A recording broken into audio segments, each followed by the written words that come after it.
Spider-Man 2 est reparti avec 0 awards des Game Awards. Est-ce que c'est honteux? Oui, selon moi, mais ce n'est pas la question, puisqu'aujourd'hui on n'est pas là pour parler de Spider-Man 2, waouh, quelle intro éclatée. On parle de Spider-Man 3, un jeu qui n'a même pas été annoncé, mais voilà, on en parle déjà sur la chaîne, on a déjà fait, je crois, 5-6 vidéos dessus, on a parlé de l'intrigue qui pourrait s'y passer, on a parlé de la potentielle date de sortie, alors que le jeu n'a même pas été annoncé. C'est quand même incroyable, ça montre encore une fois ma hype envers ce jeu. J'ai très hâte qu'il arrive, qu'il soit annoncé déjà, mais ça je pense qu'on va devoir attendre encore un petit peu. Mais aujourd'hui on est plus là pour parler des nouvelles fonctionnalités techniques qu'Insomniac doit absolument en gros rajouter pour que Spider-Man 3 soit véritablement une réussite, puisque maintenant au bout de 2 jeux, voire même 3 jeux, puisqu'on a eu Miles Morales, eh bien je pense qu'il est temps de changer vraiment des choses, puisque même au bout de Spider-Man 2 il y a des gens qui commençaient à râler sur des choses qui se répétaient, et j'ai essayé un peu de vous résumer ça sur des fonctionnalités qui pourraient être modifiées pour contrer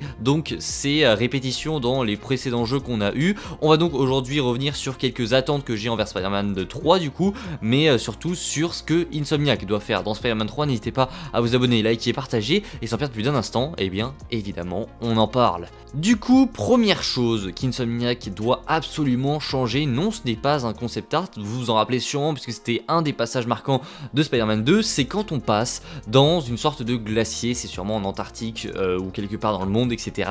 avec des glaciers au moment où on poursuit Black Cat, et donc ce moment c'est donc un moment où on est sorti des rues de New York, et donc selon moi j'ai mis cette image pour parler un petit peu de la map. La map de Spider-Man 2 elle a été agrandie, elle est 2 fois plus grande, mais il y en a quand même qui sont venus râler en nous disant oui, ça fait quand même beaucoup de répétitions avec Spider-Man PS4 et Spider-Man Miles Morales, on en a marre d'être à New York, etc. Alors, est-ce que Insomniac devrait changer la map de Spider-Man 2, de Spider-Man 3 pour le coup, pour, eh bien, pour réjouir, pour satisfaire ses fans? C'est une bonne question.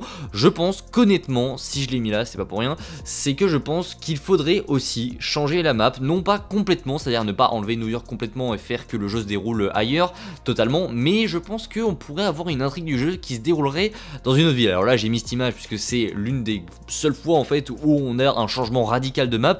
Pour le coup c'est très court, mais voilà c'était stylé, j'ai trouvé, donc je l'ai mis là comme ça. Mais j'aimerais bien qu'on aille par exemple dans une autre ville que New York et qu'on ait une grosse partie du jeu là-bas. Par exemple on traque un méchant qui est parti dans une ville et la traque dure, je sais pas moi, pendant 5 heures durant la totalité du jeu. Donc on a 5 heures du jeu qui se déroulerait dans une autre ville. Ça permettrait de vraiment souffler un peu concernant New York, puisque moi, selon moi on arrive vraiment aussi à une sorte de saturation avec New York après 3 jeux passés dessus. Alors oui, ça fait toujours plaisir, les modifications qui ont été apportées dans Spider-Man 2, c'est clairement un tout nouveau coup de frais pour le jeu, mais je pense que il y a beaucoup de gens, il y a beaucoup trop de gens en tout cas, qui ont râlé concernant la map de Spider-Man 2, et que c'est pour ça qu'il faudrait bien songer pour Insomniac Games à modifier un petit peu cette map. Pour moi la meilleure solution ça reste donc, comme je vous l'ai dit, de faire une partie du jeu qui se donc déroulerait un petit peu ailleurs dans le monde. Ça serait très cool je trouve, mais du coup il faudrait changer selon moi quelques aspects de la map. Ensuite, boum, vous le voyez, non, je n'ai pas envie que Peter et Miles reviennent, ça c'est une évidence, ils vont revenir, mais c'est une attente un petit peu plus spéciale qui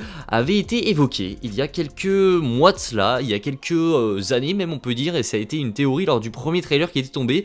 Est-ce qu'un mode coop allait arriver? Et selon moi, pour véritablement changer les choses, il faut qu'Insomniac Games nous sorte un mode multijoueur, un mode coop sur Spider-Man 3, puisque ça pourrait véritablement changer les choses. Vous allez me dire, mais oui, mais c'est un jeu solo, il n'y a pas de multijoueur, je vois pas pourquoi Insomniac le ferait, et puis ça gâcherait tout. Non, il y a une différence entre faire que le jeu devienne un jeu multijoueur et faire une intrigue solo, donc un jeu solo comme on a eu, et en dehors pouvoir faire du multijoueur sur la map, etc.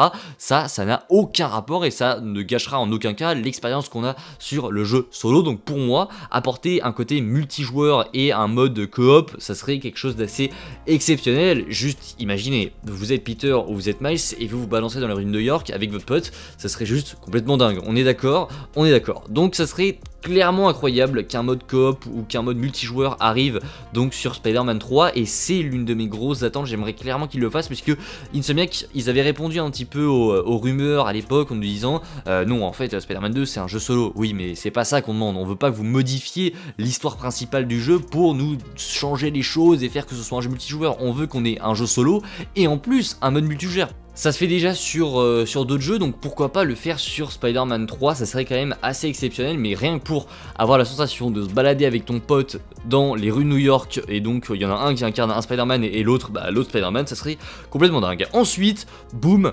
Kratos, j'ai envie qu'il arrive dans Spider-Man 3. Non, évidemment, si j'évoque Kratos, c'est pour God of War Ragnarok. Et pourquoi God of War Ragnarok? C'est parce que God of War Ragnarok, le jeu, il dure plus de 40 heures. Et 40 heures, c'est extrêmement beaucoup, diront certains, mais c'est pour moi le temps qu'il faut pour développer un vrai bon jeu.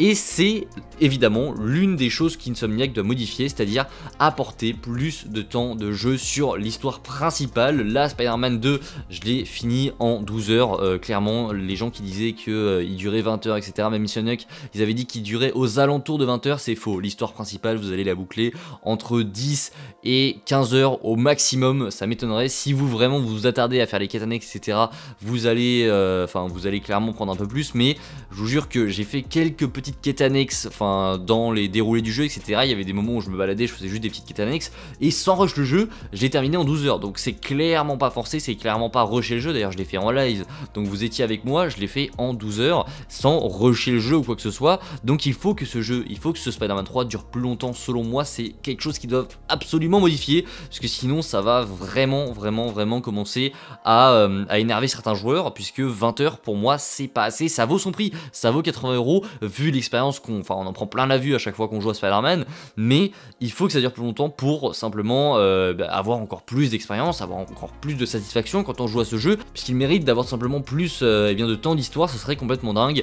Enfin, je crois que c'est le dernier, non c'est l'avant-dernier, on est sur le bouffon vert, un méchant que j'aimerais voir débarquer dans Spider-Man 3, mais là je l'ai mis clairement, puisque c'est mon attente principale. Les autres méchants, je m'en bats les steaks, c'est quelque chose d'assez ouf, vraiment j'ai juste envie de voir le bouffon vert c'est mon attente principale, donc on va pas s'éterniser là-dessus, c'est pas quelque chose de technique, mais j'avais quand même envie de le placer, puisque voilà, le bouffon vert c'est un méchant que j'attends énormément, et je pense qu'évidemment il y sera au vu de ce qu'il disait à la fin de Spider-Man 2. Enfin, dernière possibilité, dernière modification qui pourrait être apportée, c'est concernant l'histoire, encore une fois, c'est concernant Peter. Vous voyez, là on a Tom Holland qui est en mauvaise posture, etc. J'aimerais que dans Spider-Man 3, Peter meure. Il y en a qui me diront non, ce serait, c'est nul de faire terminer l'histoire comme ça.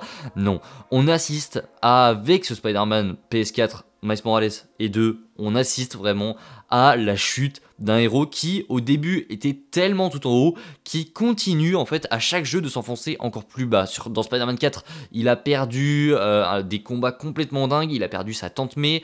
Dans Spider-Man 2, il a failli, en tout cas son ami est dans le coma et il a sombré dans les ténèbres, et vraiment il va continuer selon moi à sombrer dans les ténèbres au fur et à mesure qu'il va continuer à être Spider-Man, et j'aimerais que cette note se termine sur une note hyper négative où Peter meurt tout simplement, puisque ça ferait en fait que confirmer cette trilogie qui aurait été dingue, qu'on n'aurait jamais vu avant, d'un Peter qui vraiment perd tout. On a déjà vu un Peter qui perd beaucoup de choses dans les films Spider-Man, mais ça dure quoi? Un film, ça dure 20 minutes, ça dure quelques scènes. Là vraiment j'ai l'impression que à chaque fois qu'on voit ce Peter, il est en train de tout perdre, et ça serait énorme d'avoir genre un sacrifice à la fin avec Spider-Man 3. Enfin bref, je sais pas ce que vous en pensez de votre côté, mais moi j'aimerais beaucoup voir Peter mourir à la fin de Spider-Man 3. Alors oui, on va chialer nos morts, mais ce serait vraiment hyper cool de voir ça, hyper symbolique au vu de ce que la trilogie nous propose.